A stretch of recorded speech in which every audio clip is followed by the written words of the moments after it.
Aclamado internacionalmente pela sua personalidade carismática e interpretações emblemáticas, quer no repertório sinfónico, quer no repertório operático, o maestro Antonio Pappano é o diretor musical da Royal Opera House Covent Garden, em Londres, onde estamos, e da Academia de Santa Cecília, em Roma. Ouvi-la falar da ópera é uma experiência irresistível que vão saborear já de seguida nas próximas Confissões Operáticas. Dear Antonio Pappano, how came opera into your life? Well, my father was a singer, and he was a tenor, and he also was a very, very fine teacher.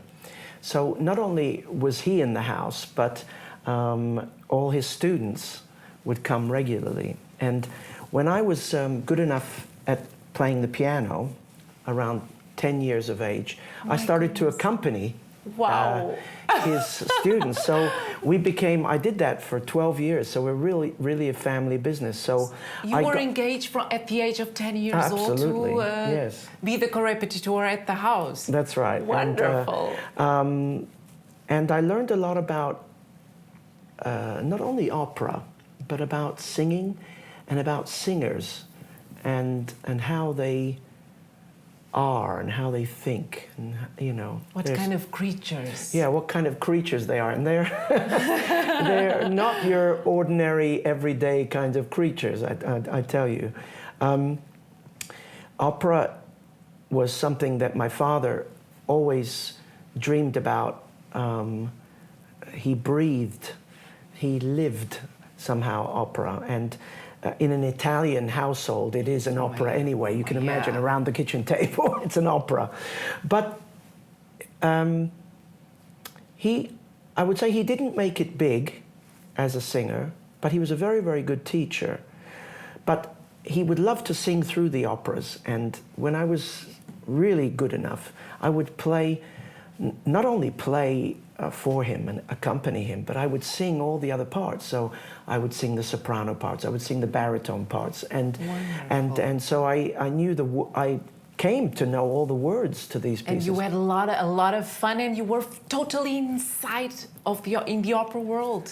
Well, in these trips that you made with yes, your I mean, father. I have to tell you, I would have rather been playing football, or something at first when I was much younger, but the fascination of words and music together, and theater and drama and conflict and what's going to happen next, and somehow all coming through a human being and the voice and the projection of the voice, not to mention all the rules of bel canto and how you produce the voice and how physically it works. And what a singer, I was always very interested in what a singer looks like when they sing. In fact, I'm preoccupied even with it now. The body. If a singer comes to me with a perfect voice and they don't show me something below the surface that's cooking, then I'm not interested. So I'm interested in engagement of the body also. Yes, the eyes especially, in particular the eyes, because it's amazing how the eyes can travel from the stage to the auditorium where the public is, how they can bewitch, how they can seduce, how they can convince a public, and you get addicted to the voice phenomenon, don't you? Yes. One get addicted to. Well, let me put it this way, I got addicted to the world in which voices belong. I would say that there are some voices, just by their sheer quality, can just make you crazy. I mean, in a great way, in a good way. Luciano Pavarotti, Franco Corelli, Maria Callas, of course, Placido Domingo, Enrico Caruso, these kinds of singers. You hear that voice, Renata Tebaldi, you just hear the voice and you say, oh my God. Can you hear in today's singers this kind of sound they used to produce? Do you think we have lack of, also in the musical education, of this way of building up the voice, on this way of working the timbre? And do you think I we think need what happens today is that careers are made much too quickly. But they used to begin so young. Yes, but the training then was geared towards very much towards the sound, the projection of the sound. Now, and to build up the instrument. Now you have to be a fantastic actor. Now you have to be so much top model. You have to be so much more advanced in what kind of a package you offer to the audience. You can't just go to the front of the stage, sing, and that's it. Now you have to be a part of something total, a total work of art. What Wagner talked about, this Gesamtkunstwerk, which is all the art forms coming together to make an evening in the theater that is remarkable from every point of view: vocal, acting, scenery, the music, everything. Of course, orchestra, chorus, everything. So that takes much more rehearsal time. That means the voices of today are worked much harder. Plus, with the airplane, it's much easier to travel nowadays. You can go from one city to another very, very quickly. But should you sing in one city one night and then in the next night sing in another city? This crazy rhythm the rhythm is exaggerated too. So what I'm saying, so singers are not lasting as long as they did. To answer your question, are there singers today that have the special quality of kind of sound?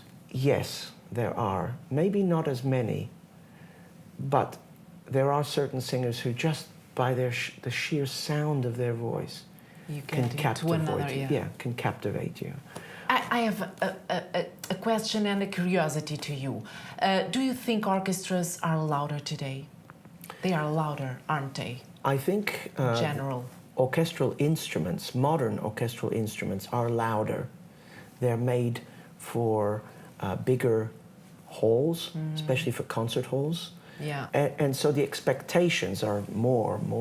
And of course, you put pressure on the singers. So one of the big parts of my job is to try to keep the orchestra balanced with what's going on the stage. And it's not an easy thing, because you want a theatrical you want to have the energy sound, coming from the orchestra, but it mustn't be necessarily through volume, but through intensity. And that is incredibly difficult to achieve. I'm constantly, doing this and trying to balance.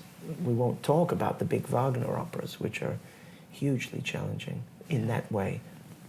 Though the orchestration makes you kind of surf. When you have the right voice, then you kind of surf in when the you orchestra. have the right voice, things come into perspective. When the orchestra, it's very interesting, when the orchestra can hear the voice clearly, then they calm down. It's very interesting. They don't, when they hear a singer forcing and then trying to, they push. Play louder they also. push. Yes, they react the same. Yes, and that's not a good situation. Yeah, no, that's and a that nightmare. Happens. And that happens in the opera world, unfortunately.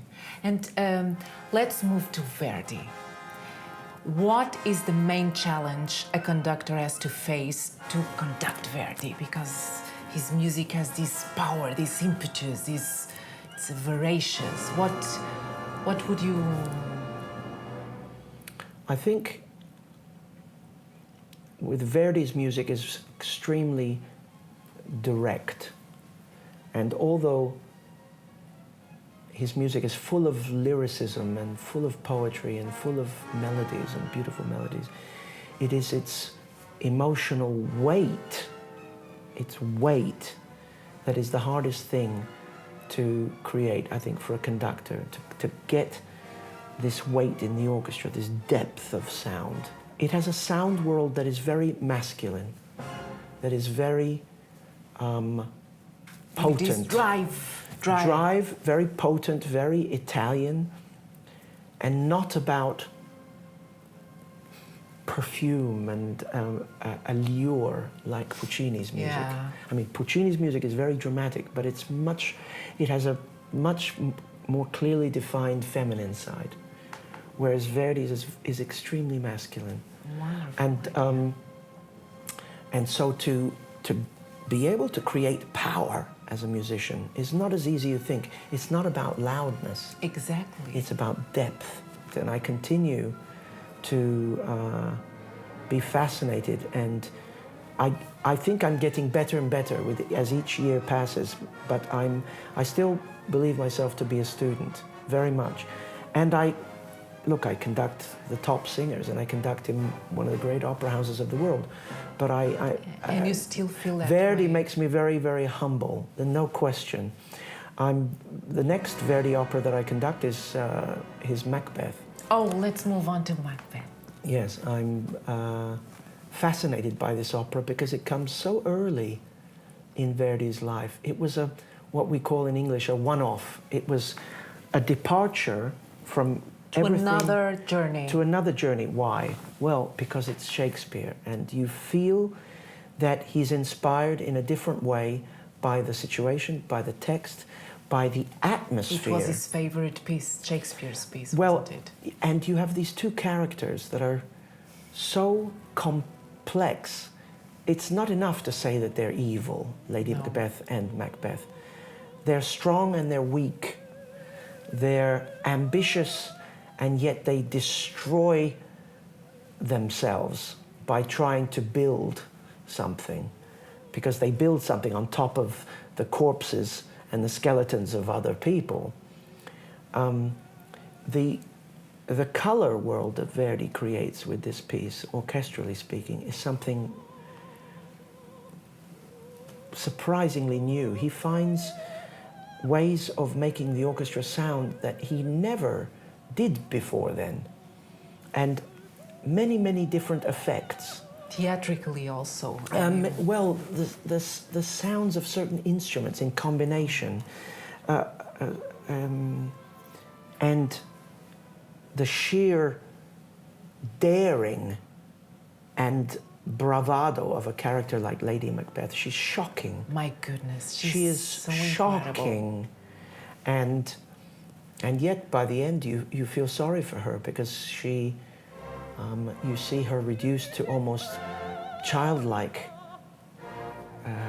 proportions. Her fear takes her over her, and she in the sleepwalking scene, this constant obsessional trying to get rid of the blood stain from her hands is something so out of control for somebody who is so much in control. Just this, and what it sparks in Verdi. The way she went mad, it's incredible. And the way she manipulates her husband throughout, and how as she diminishes, he grows. And this journey is endlessly fascinating. Verdi's librettos, some of them really, he was less fussy about the librettos. Yeah. Had he been a little bit more fussy, maybe he wouldn't have written so many operas. Yeah, it's true. But Puccini was very fussy with his librettos. And I think, though, today, composers have to be very fussy about the libretto, because if the story is not compelling, if it's not theatrical, then it's better to leave it. Yeah, it's true.